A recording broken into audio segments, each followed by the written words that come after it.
Olá a todos, retorno aqui com um vídeo desse processo vital para a vida do planeta, a fotossíntese. Como o próprio nome já diz, é a síntese pela luz. Através da fotossíntese, as plantas, algas e cianobactérias, esses dois últimos predominantemente aquáticos, produzem seu próprio alimento e acabam sendo a base de energia e nutrientes para toda a base de seres vivos ao seu entorno. Além disso, todo o oxigênio disponível na atmosfera é proveniente da fotossíntese. Esse alimento produzido pelos seres fotossintetizantes, nós simbolizamos como sendo uma glicose, ou seja, um açúcar representado pela fórmula química aí da imagem. Para que essa glicose ela seja formada, ocorrerá a ação da luz solar, juntamente com moléculas de gás carbônico e moléculas de água. Além da formação da glicose, é formado também o oxigênio, citado anteriormente. Então podemos representar que a partir do gás carbônico mais água e a ação da luz solar, temos como produto final a formação da glicose e de oxigênio. Onde que a fotossíntese ocorre? Pegando uma planta como exemplo, cortando uma porção de sua folha e colocando ao microscópio, observaremos um tecido celular. Em cada célula, observamos várias estruturas esverdeadas, que na verdade são organelas que a gente chama de cloroplastos. Sobre as características do cloroplasto, ele é envolto por uma dupla membrana. Podemos observar algumas estruturas internas, parecem umas moedas. Cada uma delas chamamos de tilacoide. O conjunto dos tilacoides chamamos de grânum. O espaço dentro de cada tilacoide chamamos de lúmen. Já o espaço dentro do cloroplasto, que abriga esses tilacoides, a gente chama de estroma. A fotossíntese ela é dividida em duas fases. Pela fase clara, que é a fase dependente da luz, e ocorre no tilacoide do cloroplasto. Aqui são produzidas duas importantes moléculas, NADPH e ATP.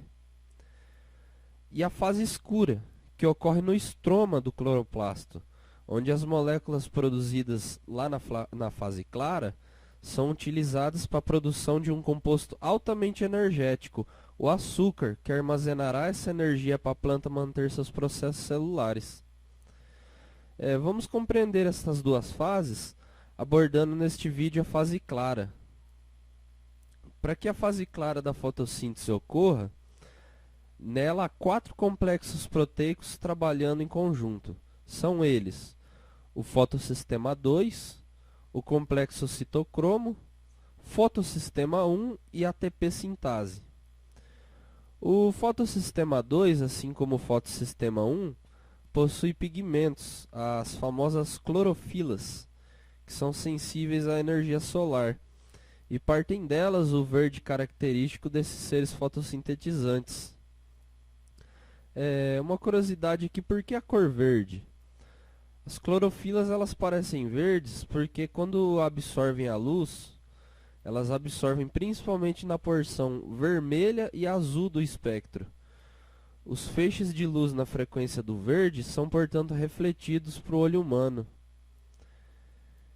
Iniciando então a compreensão da fase clara aqui pelo fotossistema 2. Nesse fotossistema 2, vocês precisam guardar dois eventos importantíssimos. Nele ocorre a quebra da água e a conversão da energia solar em energia química. Referente à quebra da água, a energia solar absorvida estimula a quebra da molécula de água. Isso é chamado de oxidação da molécula de água e a perca de elétrons. Observe que além da liberação de elétrons, temos a formação de oxigênio e prótons de hidrogênio. Para que servirão essas moléculas? Esse oxigênio é utilizado para o processo de respiração celular da planta. O oxigênio restante, conforme já citado, ele é liberado para a atmosfera através de pequenos orifícios da planta que a gente chama de estômatos. Já os prótons de hidrogênio, liberados pela quebra da água, eles são utilizados por outro complexo proteico, a ATP sintase. Porém, a gente vai falar dela um pouquinho mais para frente. Agora, o outro evento importante que ocorre no fotossistema 2 é a conversão da energia solar em energia química. Como que isso ocorre? Quando o fotossistema 2 recebe a luz solar, uma clorofila é altamente excitada e com isso ela perde elétron.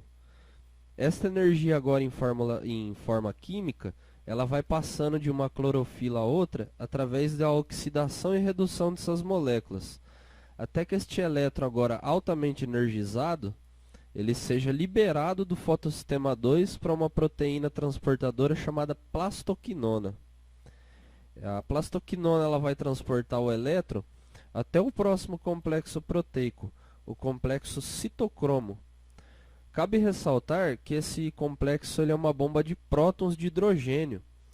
Os elétrons com alta energia que aqui passam acabam impulsionando essa bomba, fazendo com que o próton de hidrogênio atravesse do estroma para o lúmen. O complexo citocromo, por sua vez, transfere esse elétron para outra proteína móvel, a plastocianina. A plastocianina ela transportará esse elétron até o fotossistema 1, reduzindo ele. A gente precisa ter em mente que para que todo esse processo se inicie novamente, é necessário que a clorofila do fotossistema 2 ela tenha seu elétron reposto novamente. Da onde que ela vai repor esse elétron perdido? Através dos elétrons disponíveis da quebra da molécula de água, que eu já comentei. Uma outra pergunta agora, por que o elétron foi encaminhado do fotossistema 2 até o fotossistema 1? Então vamos falar do fotossistema 1. O fotossistema 1, como já foi dito, ele também é um complexo sistema de proteínas, repleto de clorofilas. Porém, ele capta a luz na faixa dos 700 nanômetros. Por isso, seu centro de reação acaba sendo chamado de P700, diferente do fotossistema 2, que capta em 680 nanômetros. Devido a essa característica, o fotossistema 1 ele acaba trabalhando em um nível mais alto de energia. Assim como no fotossistema 2, o fóton de luz ele excita uma clorofila do complexo antena. E ela perde um elétron, que vai passando de uma clorofila a outra, até chegar na clorofila, aqui no caso a P700, do centro de reação, onde o elétron ganha um nível ainda mais alto de energia do que no fotossistema 2, e com o auxílio das proteínas ferrodoxina e NADP-redutase, mais os substratos NADP+, e próton de hidrogênio, é possível direcionar este elétron para a formação de uma molécula fundamental, a NADPH. Portanto, observe o trabalho conjunto entre os dois fotossistemas e o porquê que o elétron do fotossistema 2 chegou até aqui. É porque ele vai repor o elétron perdido pelo fotossistema 1 para a formação do NADPH. Vamos falar agora do último complexo proteico aqui dos 4, a ATP sintase. A ATP sintase ela tem por finalidade, como o próprio nome sugere, produzir uma molécula energética, o ATP, adenosina trifosfática. Como que funciona? Basicamente a produção de ATP ela depende da passagem de prótons de hidrogênio através da ATP sintase.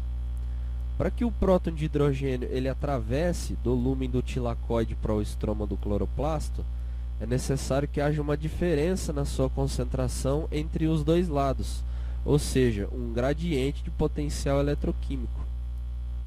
Observe que no lúmen há uma maior concentração de prótons de hidrogênio do que no estroma. Portanto, eles difundem-se para o lado com menor quantidade, fazendo com que a ATP sintase consiga formar o ATP a partir de uma adenosina difosfática mais um fosfato.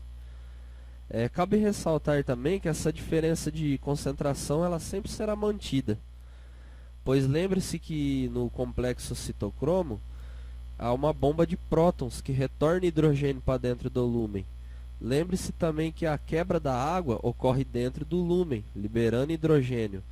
E na formação do NADPH também é usado hidrogênio do estroma, mantendo então sempre essa concentração mais alta de prótons de hidrogênio no lúmen. Bom, por fim, Então tivemos nessa fase clara da fotossíntese, só resumindo, formação de oxigênio através da quebra da água, né? Formação de dois compostos, o NADPH e o ATP, e essas duas moléculas elas vão servir de energia para a produção do açúcar, a glicose, na última etapa da fotossíntese, a fase escura, que é objeto de um próximo vídeo. Abraço a todos e até o próximo vídeo.